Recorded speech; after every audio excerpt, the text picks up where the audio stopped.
एक बार क्या हुआ, बापूजी का सत्संग चल रहा था, हरिद्वार की बात है।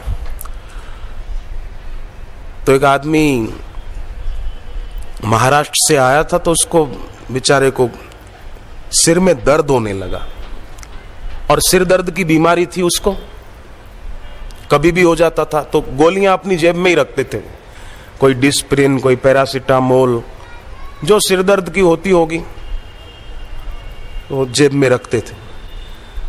गोली खाई, पानी पिया, पर फिर भी आराम नहीं हुआ।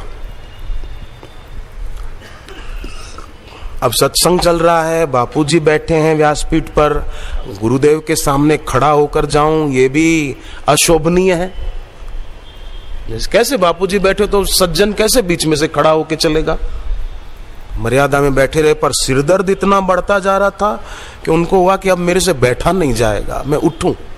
तो सोचने लगे कि अब बापूजी को प्रणाम करके धीरे से खिसक जाता हूं, क्योंकि बढ़ता जा रहा है। पर जो ही वो उठने का बस अब उठूं ऐसा सोच ही रहे थे कि बापूजी ने सत्संग में ही कहा कि अगर किसी को सिर दर्द बहुत होता हो ना, तो हाथ की पहली उंगली अंगूठे के ऊपरी हिस्से पर दबा दे और 3 उंगलियां सीधी रखें और जीभ ऊपर और नीचे के दांतों के बीच में रखकर बैठे, बस इससे सिर दर्द मिट जाता है।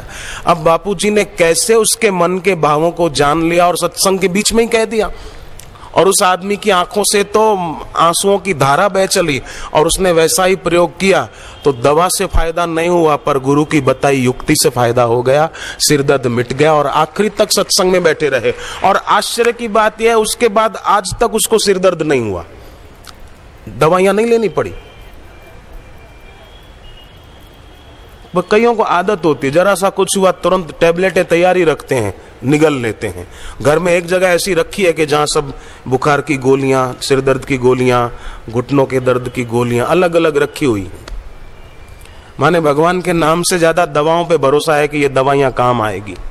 अंग्रेजी, कभी शरीर बीमार हो, आयुर्वेदिक औषधिली बात अलग है, पर सच